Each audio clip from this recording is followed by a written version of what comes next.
The FIFA World Cup, NFL Super Bowl, the Olympics, the kind of international sporting events that incite an enthusiasm in fans keen to create their own fantasy teams. Made up of players from the past and present, or different squads in the league, with the objective of assembling what they consider to be an all-time unbeatable side. But what if that team actually existed? An all-champion side that would dominate a sport and finish victorious? Well, in 1992, it did. And that team was appropriately named the Dream Team. This episode explores the players that made up the legendary US basketball side that put on a demonstration of sporting excellence. You're watching Dream Team of 1992, the legends of basketball.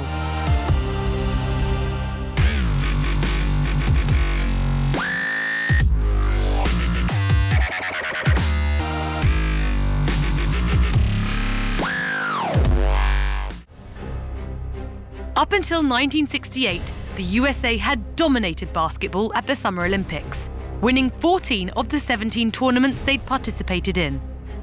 In order to give the other teams a chance, the IOC had placed restrictions on professional NBA athletes taking part, reducing the USA's towering advantage over other countries. Consequently, the country would put out college players to play against professional national teams. However, in 1989, the committee lifted the ban, which was to prove deadly for the other countries participating in the 1992 Olympic Games. The 92 Barcelona Olympics are remembered essentially for the arrival of the Dream Team and the NBA players to the basketball tournament. It was like fantastic heroes. It was like the Avengers. No, you had Hulk, you had Iron Man, you had all crushing all the opponent. It was like, wow, is it really happening? In my opinion, it was synonymous with being the best period for basketball in the USA and the rest of the world. Made up of an incredible 11 Hall of Famers, when we return, we'll find out who made up one of the most memorable teams in sporting history. In Dream Team of 1992, the legends of basketball.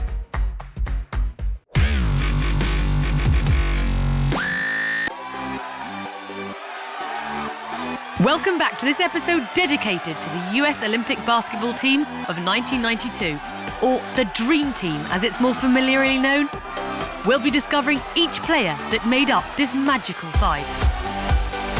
We kick off the show with dissenter, David the Admiral Robinson. So called because he'd served 2 years in the US Navy before joining the elite on the NBA. Not just a genius on the court, David was also extremely discerning off it, boasting a mathematics degree which undoubtedly helped him with his game-playing tactics. They were always dunking, always blind passing, always rebounding tough, playing hard. Wanted to really destroy the opponents, and it was kind of new.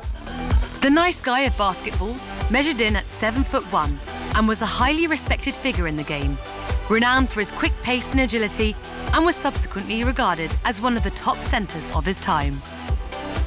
His resilience on court was the very reason he was one of the first recruited for the US Olympic team.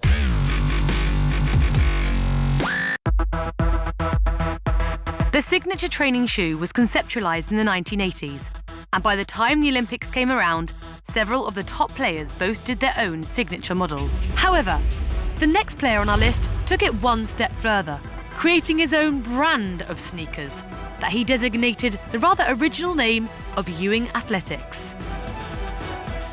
Each sneaker had the Olympic colorway, which was very unique at this time. It was the American flag colorway with the gold, touch of gold, because it was the Olympic. Born in Kingston, Jamaica in 1962, then immigrating to the United States at 12 years old, Ewing grew up from humble beginnings and went on to become a world-class basketball player. Ewing excelled in the sport and rapidly imposed himself on the court, acquiring the deserving name of the Intimidating Giant, with his no-hold-bars playing style soon becoming one of the most in-demand college players. He was a true leader. People didn't realize that. He didn't have a very vocal presence in the media, but among the players, he was highly respected, and he was a true leader, and became fast friends with Larry Bird. There was an interesting dynamic between the two of them. They had been harsh rivals on the court between Boston and New York in the NBA, but they had become like fast buddies and jokers around the team. So along with Barkley, they were keeping everybody loose and not letting any of the media pressure invade the group. Ewing had already participated for the US team as a college player in 1984, winning his first Olympic gold medal. So he was an obvious choice for the 1992 Olympic side, where the anchor in the middle would be sharing the centre spot with Robinson and joining forces with his former rival, Michael Jordan.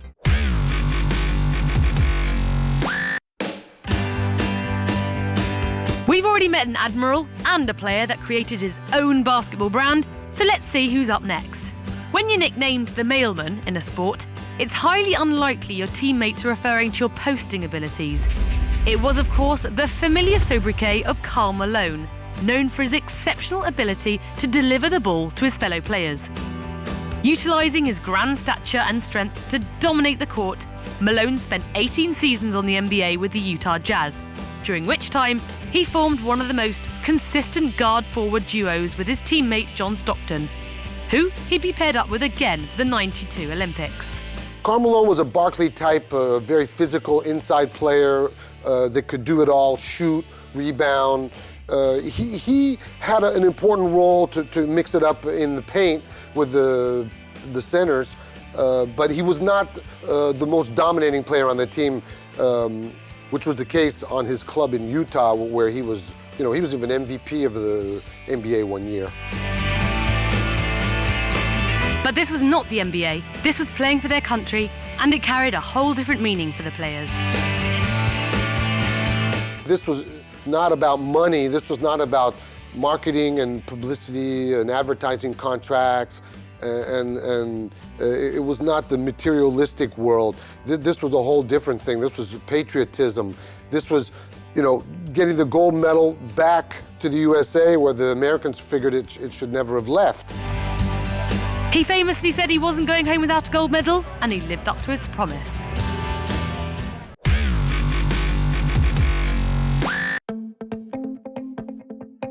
It's a tale of adversity and determination for this next player, who went on to become half of one of the greatest duos in sports history, alongside Michael Jordan and the swingman of the iconic 1992 team. Scotty Pippen grew up the youngest of 12 children in Arkansas. A career in NBA beckoned the 6'8" player, who was transferred to the Chicago Bulls from Seattle, leading the team to an NBA victory in 1991 alongside Michael Jordan. This outstanding partnership with his heiress was reformed the summer of 1992, although Pippen never dreamt of finding himself playing on the same team as his childhood heroes. A lot of the players on that team were older players that I looked up to and idolized to growing up as a kid, so I kind of felt a little bit out of place to some degree, but I felt like that now that I look back at it, that I earned my way on that dream team, and it was great. And I had an opportunity to meet and be around a lot of guys who I idolized growing up, and the world got an opportunity to see some of the greatest players ever be on a basketball court at one time. The Dream Team was longly awaited by fans of the sport in Europe. Their arrival was compared to that of the Beatles. None of the team, however, expected the welcome they would receive. As players coming from the U.S., we didn't know what to expect. We didn't know if we would be looked at as an enemy or would be welcome. And we got the warmest welcome. Just being able to feel like that we were helping to spread basketball around the world globally. It was a great opportunity for us to also, show our talent and what basketball meant to us around the world. With his modest 7'2" wingspan, the lockdown specialist was a key player in the victory of the Dream Team, dominating the floor with a certain Michael Jordan. The 90s are known for many sartorial and hair mistakes, flat tops being amongst them.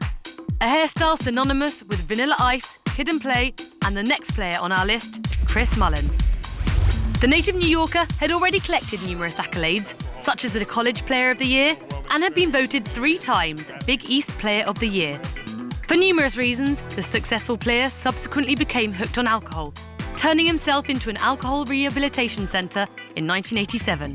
Fortunately, Mullin made a successful comeback soon after, forming the successful trio Run TMC, along point guard Tim Hardaway and Mitch Richmond as guard, with the California team, the Golden State Warriors. Chris Mullin, it was the greatest of them. He was kind of a superstar at this time in the NBA. Even if he was very shy as a human being, he was very famous because his shoot was very pure. He was an example for everyone who had to build one shot. Considered to be one of the NBA's best forwards over the period of 5 seasons, Mullin had the ability to cut through defences and to shoot with precision. 5 down and 7 players to go. We'll be back right after the break with the Dream Team of 1992, legends of basketball.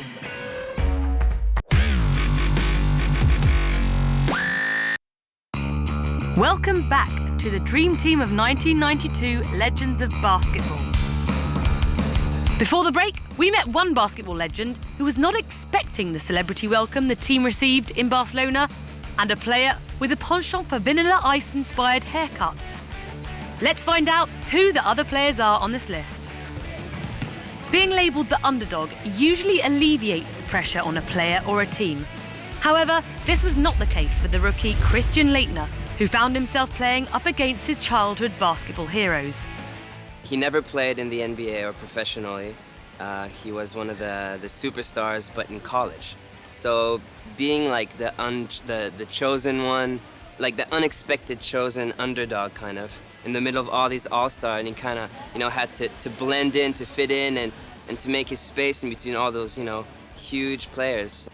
The native New Yorker was voted the best college player of 91-92 and controversially chosen over a more experienced player, Shaquille O'Neal, to participate in the Olympics. His famous passes and catches went down in college history, catching Larry's eye during the Olympic selection. Christian Laettner was maybe the one player that many people didn't think deserved his spot on the team. He was a big star in NCAA university basketball. Along with Clyde Drexler, Laettner was one of the last players to be selected for the squad, just 2 months before the Olympics. He was the kind of victim of the Dream Team.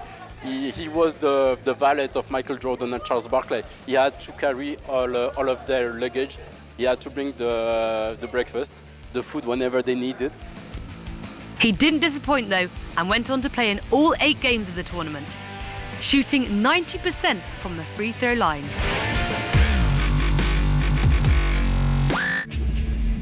Clyde "The Glide" Drexler, thanks to his graceful dunking skills, was a reserved and discreet player who let his exceptional playing prowess do the talking. Considered one of basketball's greatest guards, his high-flying and effortless playing skills meant he was constantly compared to Michael Jordan. He was a player of the Portland Trail Blazers, and he was kind of a very punchy player. He was very athletic. He was like Michael Jordan, and he was a very athletic player. He was very strong in one-on-one. Drexler was controversially chosen over Isaac Thomas for a place on the US Olympic team, despite Isaac boasting more accomplishments than him. The ultimate team player, Drexler was named one of the 50 greatest players in NBA history. For most sportsmen who reach celebrity status, they might associate their names with a signature perfume or even a sneaker. But the next player on the list has one better than that. He has a street named after that.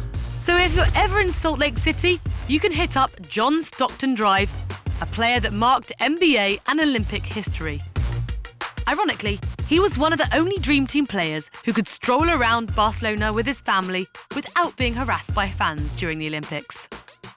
He was like Barkley. He would go out and walk along the streets. And he always said, well, since I'm not Michael Jordan, no one bothers me on the street, so I can have a sightseeing tourism tour and fun along with playing basketball.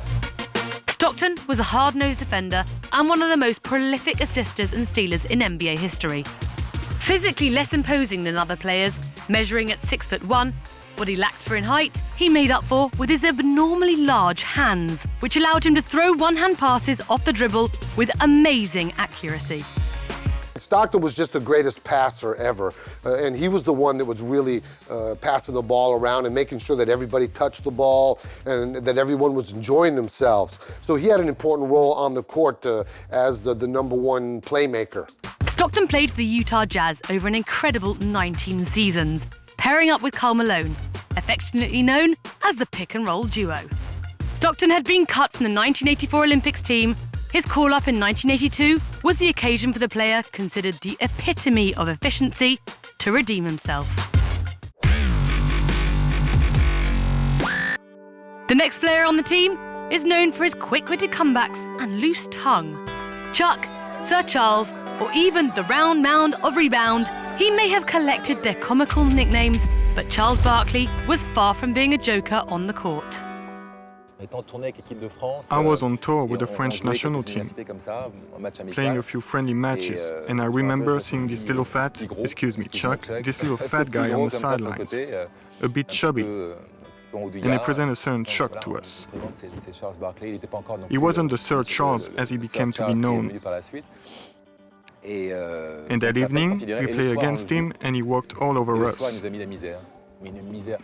This guy who was about 1.96 m maximum, who played on the hidden side against players who were almost 20 centimeters taller than him. He crushed our centers.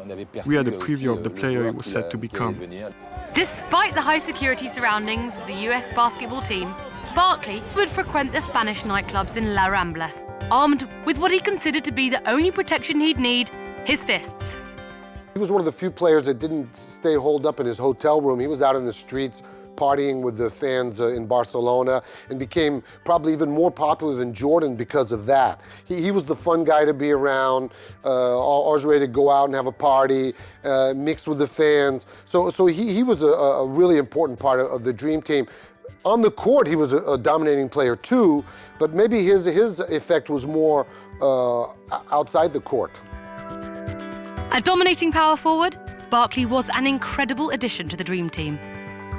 His innate ability to score, create plays, and defend, consequently becoming the leading goal scorer of the Olympics, averaging 18 points per game, shooting an incredible 71% from the floor.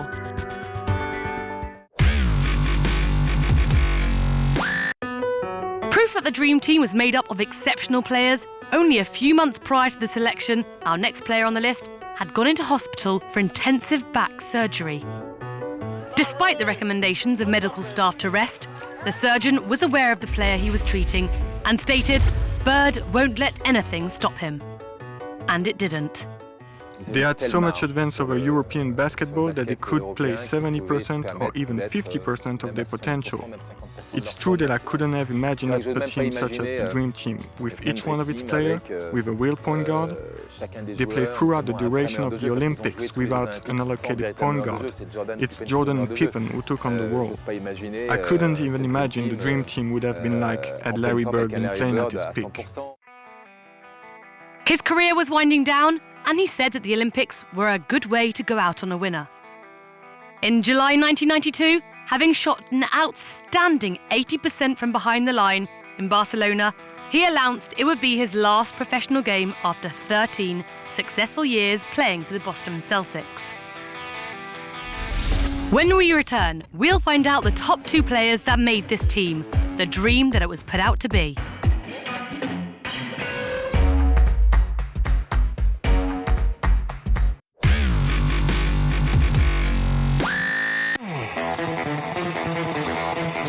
Welcome back to the Dream Team of 1992, Legends of Basketball. We conclude the list of players with the cream of the sport, starting with a bit of magic. Irvin Magic Johnson, so called for his incredible passing and ball handling skills, the basketball legend was selected by the LA Lakers in 1979 and went on to win an amazing 5 championships with the team in the 1980s. The point guard would attract hordes of supporters and celebrities alike every time he'd play for the team. I crossed paths with Magic Johnson, the smile of the NBA, the charismatic player that we all know, the very one we see nowadays. It was in 1991, and we were playing against the Lakers, the mythical Lakers. The problem when you're playing against a player of his caliber, and when you love basketball as much as I do, well, we were so happy to be there that we forgot how to play. We became spectators.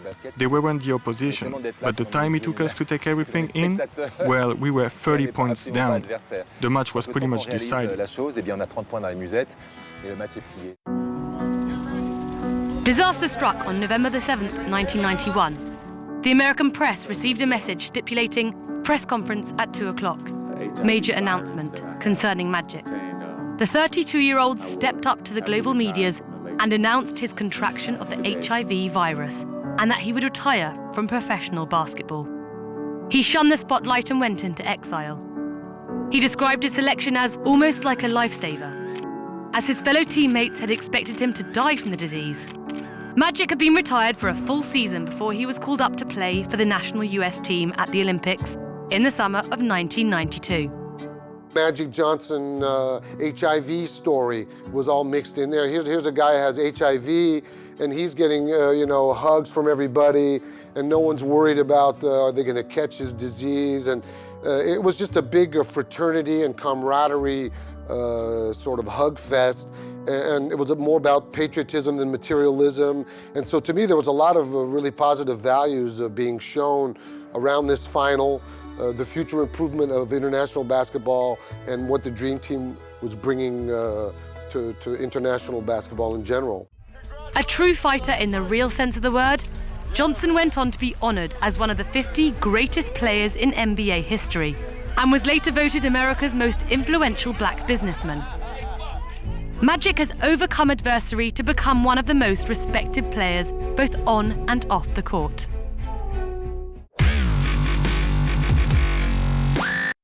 And we saved the best until last. With his airness himself, Michael Jordan, aka the $1 billion king of the court. C'est la personne, c'est le joueur. He's the man, he's the player. How to explain that better? He's the player that everyone loves, quite simply. His career, his achievements. Personally, he's the sportsman that has, in my opinion, marked sporting history. Qui a marqué l'histoire du sport. Entre guillemets, je pourrais même dire. He was the best, he's the best, he will be the best. He Chicago Bulls, 6 times NBA champion, 3 times champion when he came back from retirement. The best, he won everything, he's the top player, he has the perfect name, Michael Jordan. He has the perfect shoot, the perfect defense, the perfect dunks. I mean, I can talk about him for days. The basketball legend was at his professional and physical peak when he was selected to play for the US Olympic team. Born in New York, the shooting guard became one of the most outstanding sportsmen in the world. Dominating the discipline with his phenomenal leaping skills, he holds the record for the highest vertical leap in NBA history. Jordan also scored some of the most spectacular dunks ever seen on a court throughout the duration of his career. Jordan, was putting basketball on his coattails and making it much bigger than the sport itself. You can even see the premises for the popularity of the NBA in the 90s, which was really the Michael Jordan era. He won 6 titles and 6 finals and was the finals MVP 6 times in a row. I mean, he was the greatest player of all time, and he really was a product of the 90s. But even before the Dream Team in 92, Jordan had won his first title in 91, his second title in 92. He was becoming an international icon in terms of marketing through basketball and through Nike. They decided to use him to sort of conquer the world market in basketball shoes. In 1984, the sports brand Nike brought out his first signature shoe, which would go on to be one of the most famous lines ever created in sportswear. He's still the richest basketball player right now. Even around 10 years after being retired, he's still the richest one because people keep on buying his shoes. Even guys that never saw him playing, they buy his shoes because they know he's the greatest of all time, the GOAT. The Dream Team defined an era and changed the way basketball would be perceived and played on an international scale. Assembling the cream of US basketball, Barcelona became synonymous with the most outstanding matches ever seen in Europe, bringing a new style of play to the world. The Olympics revealed not only the best basketball team, but one of the best sporting teams the world will ever see. Thanks for watching the Dream Team of 1992, The Legends of Basketball. See you next time.